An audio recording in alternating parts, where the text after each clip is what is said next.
Picture this. You sit down one afternoon and actually do it. You add up everything you own and everything you owe. Your car, your savings account, your 401k, whatever's in your checking account. Then you subtract the student loans, the credit card balances, the car payment you've got 3 more years on, and the number you're left with is 0. Maybe it's negative. Maybe it's technically positive, but only by a few $100s that feel meaningless. And here's the part nobody warns you about. That number, that flat, hollow 0, hits differently than you expected. Because you've been working, you've been showing up, you've been doing what you were told to do, and you have nothing to show for it. My name is Nick, and I spend way too much time thinking about money, the psychology behind it, and why some people can work for decades and still end up exactly where they started, while others seem to quietly pull ahead without doing anything dramatically different.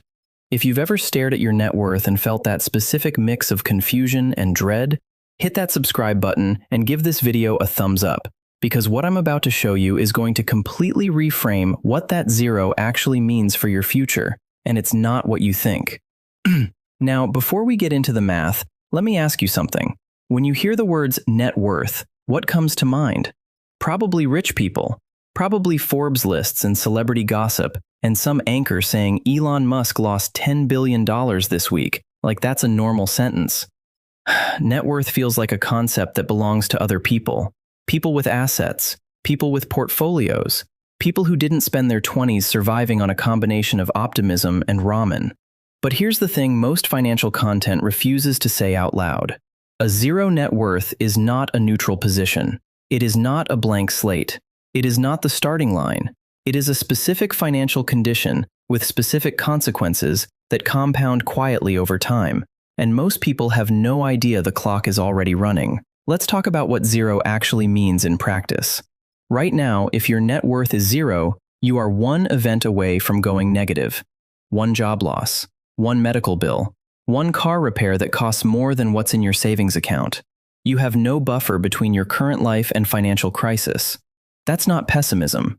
That's just the arithmetic of having nothing working in your favor yet. Here's an analogy that might land differently than the usual advice. Imagine you're in a boat in the middle of a lake. A net worth of 0 doesn't mean you're sailing smoothly. It means the boat is exactly at water level.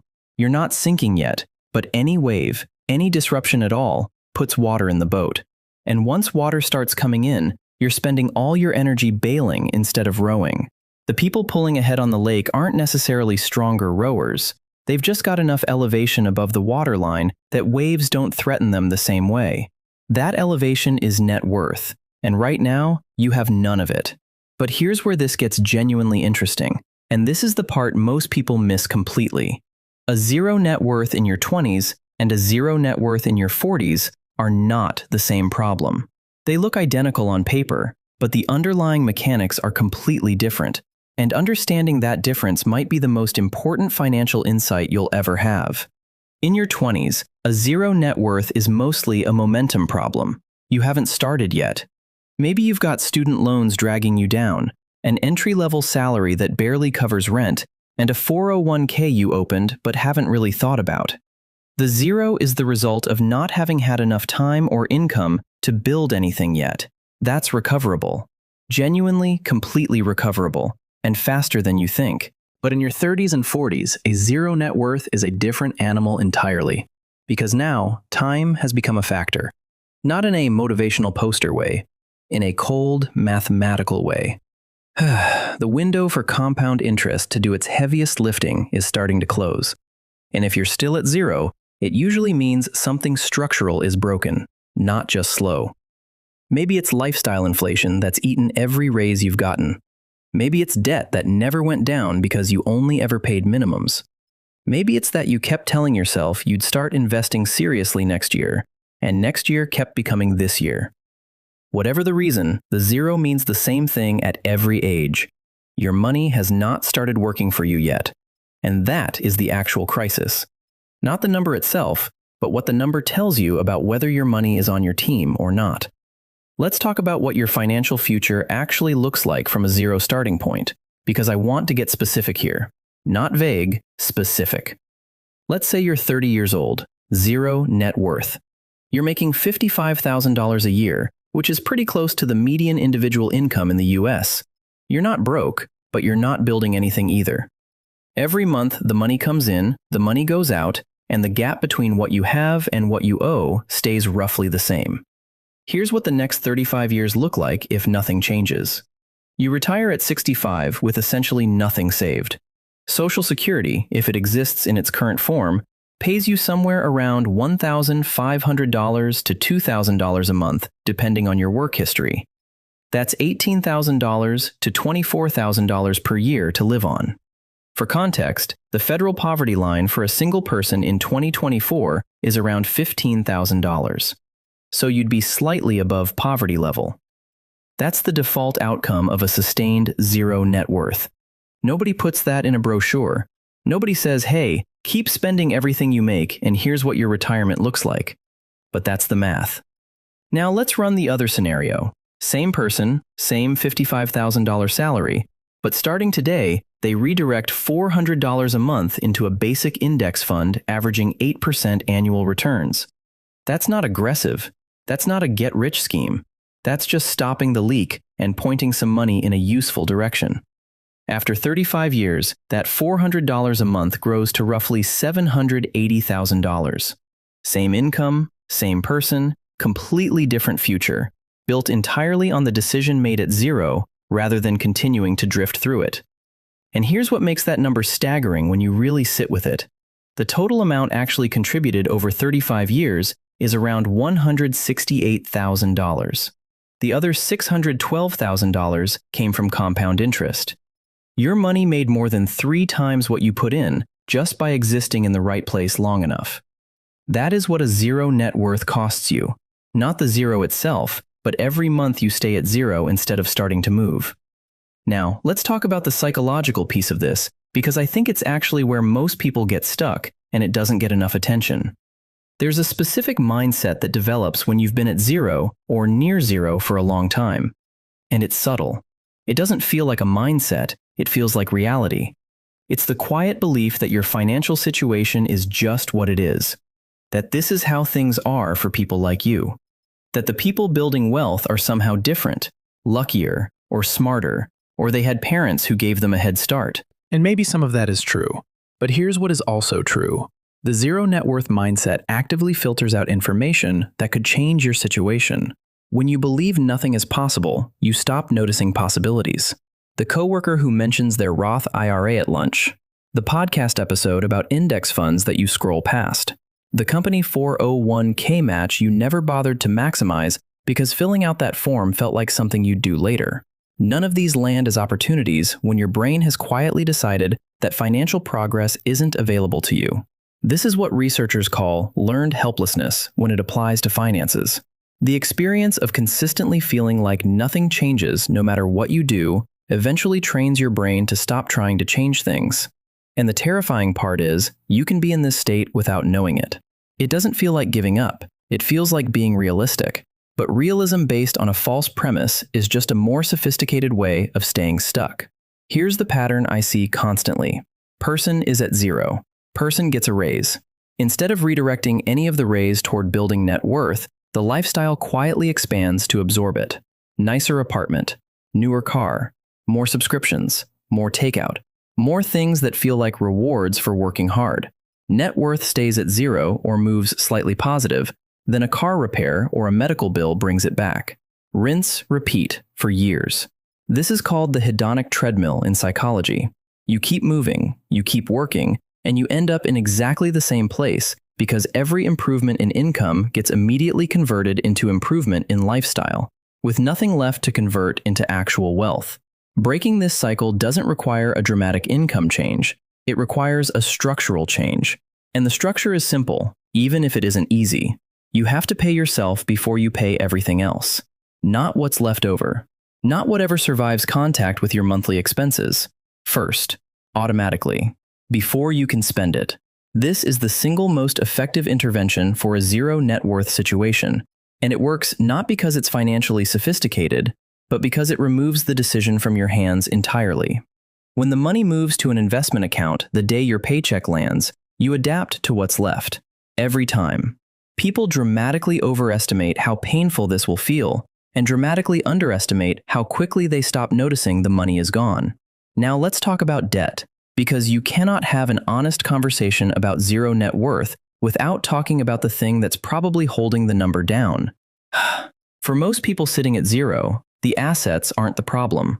The liabilities are: student loans, car loans, credit card balances, buy now, pay later schemes that felt painless in the moment, medical debt, personal loans, sometimes all of the above simultaneously. And here's what debt does to your net worth that's worth understanding clearly. It's not just that debt subtracts from your number, it's that debt has a momentum of its own. Interest accrues whether you're paying attention or not. Minimum payments keep you from drowning, but do almost nothing to actually reduce the balance. And every dollar you send to interest is a dollar that will never compound for you. Ever. It's gone. Permanently. Not spent on something you enjoyed, not invested in something that grows, just transferred to a lender who is absolutely building their own net worth with it. The math on credit card debt specifically is almost insulting when you write it out. Average credit card interest rate right now is hovering around 21%. If you have $8,000 in credit card debt and you're making minimum payments, you will pay somewhere around $12,000 to $15,000 in interest over the life of that debt. You borrowed 8 and paid back 20 plus. That's not a financial product. That's a trap with a rewards program attached to it. So if you're at zero net worth and carrying high interest debt, the first and most urgent move is not investing. It's not budgeting apps. It's not side hustles. It's eliminating the thing that is actively destroying your ability to build anything. Pay off the high interest debt first, aggressively, before anything else. Because a guaranteed 21% return, which is what paying off a 21% interest debt actually gives you, beats almost every investment available to a regular person. Once the high interest debt is gone, keep the momentum. Redirect that exact same payment toward building your emergency fund, then toward investing. The amount doesn't change, the destination does. This is how you use the psychology of habit to your advantage instead of fighting it. Now, here's something that might surprise you.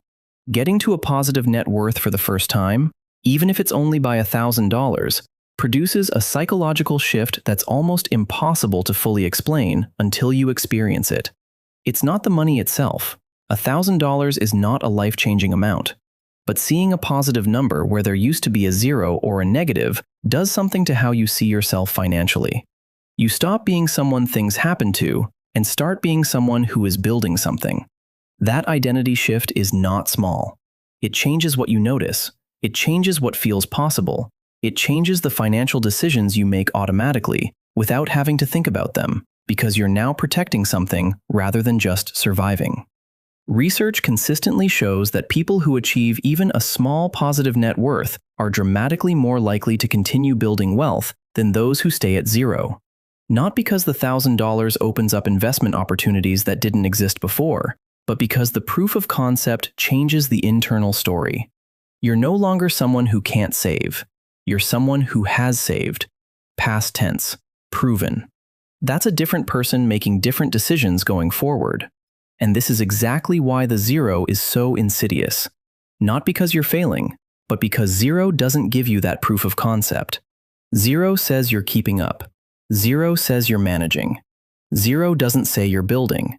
And the difference between managing and building is the entire difference between working until you're 70 because you have to, and having options in your 50s because you started when you were at zero and decided to move. Let's bring this back to the practical because I don't want to leave you with a framework without a path. If your net worth is at zero right now, here's what actually matters. Not the amount you start with. Not the perfect investment strategy. Not whether you pick the right stocks or the right funds. What matters is that you close the gap between your income and your spending, redirect any gap that exists toward eliminating high-interest debt and then building assets, and make that process automatic so it doesn't depend on your willpower every single month. Start embarrassingly small if you have to. $50 a month into a retirement account is not going to retire you on its own. But it will do something more important than that. It will make you someone who invests. And someone who invests $50 a month has a different relationship with money than someone who invests nothing. Even if the numbers look almost identical right now, the gap widens. It always widens. Because the person investing $50 gradually invests $100, then $200, then $500 as their income and habits and identity evolve. The person investing nothing tends to keep investing nothing because the habit and the identity never formed. Here's the real thing a zero net worth means for your future. It means the future is still completely unwritten. It means no decision has been locked in yet. It means that the version of you who is comfortable at 55, who has options at 60, who can choose how you spend your time rather than being told, that version of you is still entirely available. But only if you treat the zero as a starting line rather than a resting place. The people who end up financially free didn't start with more money than you. Most of them started at exactly the same zero. They just refused to stay there. And they didn't wait until they felt ready, or until the timing was perfect, or until they understood everything about investing before they started. They started with whatever they had, pointed it in the right direction, and let time do the rest. That option is available to you right now, today, not after the next raise, not after you pay off everything, not after you figure out exactly what you're doing, now. Because the only thing more expensive than starting today is waiting until tomorrow to do it.